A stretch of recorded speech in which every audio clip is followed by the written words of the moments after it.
a recession is a terrible thing to waste. And we really feel that way from an investment standpoint and the opportunities that we're seeing right now. We're still a little nervous about the stock market and the economy, but where we are really seeing the opportunity is in real estate, and more specifically in distressed debt real estate. So that's really why I brought Andrew on. But I really want him to touch on where we see the opportunity today and the area that they're involved in now. And that is buying distressed debt, real estate loans, from banks that are suffering. These banks are dying on the vine.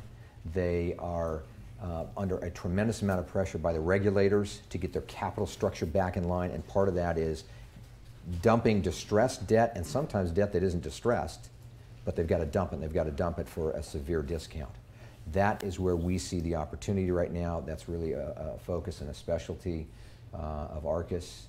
And so he's here to talk about that fund as well. That fund has a much higher return target because we're buying it so cheap. But these are all first trust deeds. We owe nobody any money. It's a very conservative way to invest in real estate. We can hold it forever if we want. So there's two reasons we're looking at this right now. One is the tremendous opportunity to buy on the cheap from desperate sellers. The second is we think there's a concern for inflation. We're dumping all this money from the government into the economy. At some point, I think that comes back to roost, and we end up with inflation coming back. Real estate is one of your best hedges against inflation. So it's really for those two reasons we're very, very excited about the opportunities here. So without any further ado, I'm going to turn the time over to you, Andrew, and let you take it from here, and I'm going to eat my lunch. Thank you very much, Chris. Thanks to everyone for attending. I'm excited to answer any of your questions. Just a quick background on who I am and who Arcus is. I'm from San Francisco, and actually, believe it or not, have an English literature degree. Right out of college, hooked up with a firm out of San Jose, real estate apartment brokerage, Marcus and Millichap. I didn't broker for them, but I was a traveling underwriter. Moved to Phoenix in 1999, and with a specific plan to buy property in the path of growth and to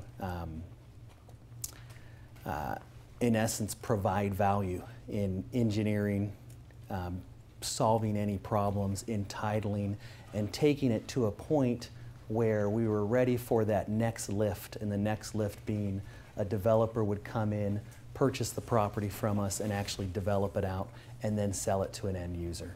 And by buying properties in the path of growth, we typically could target anywhere from 3 to 7 year terms.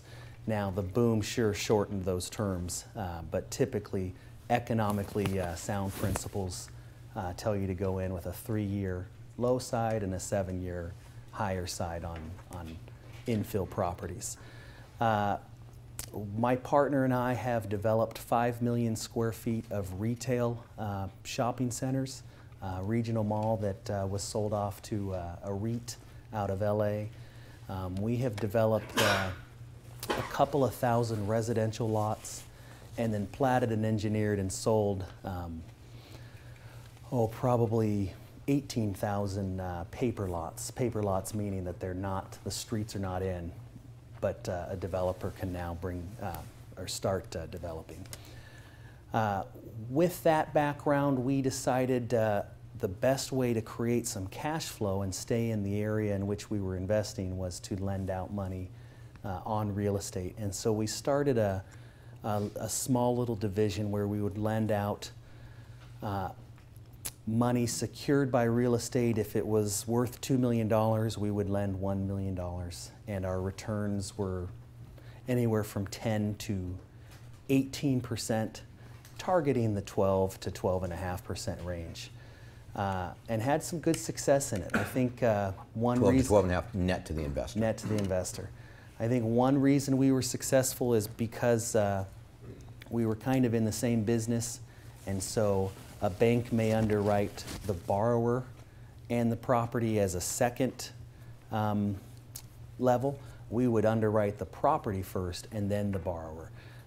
Always with the understanding that I'm about to lend this money, are we comfortable owning this property at this price? Because that's our worst or best case scenario, depending how you're looking at it. So we were able to stay out of trouble for the most part in this big crash, and yet we still have some on our portfolio where we think, boy, didn't think it would hit this area as hard as it has. But like Chris said in the last, you mentioned not only has Cornerstone not lost any money, but they've actually always hit their target returns. On your fund. Right, on the fund. So he didn't want me to dwell too much on the lending fund, but just really quickly, the most common question from an investor is who in the world would pay 12 to 15 or 18% on their property when they could go to a bank? And the question, there's two answers today. The obvious one today is that they can't go to a bank. And so what we've been able to do now in the last 18 months is increase our criteria to where now we're lending well below 50% loan to value, and our rates are higher. And we're absolutely cherry picking which deals we're funding. But the more or the other answer over the last decade or so is that we're lending to a very sophisticated investor who typically is calculating our rates into his IRR, and for one reason or another he wants to use us, and most commonly it's time. He doesn't want to go to the bank, have to show W-2s or tax returns and get denied in 90 days. He wants to take advantage of that deal in the next 30. And you'd be shocked how many people we've met or borrowers we have who have huge incomes, and yet because they're self-employed, it's difficult to get a loan from a bank. And so that's kind of our niche.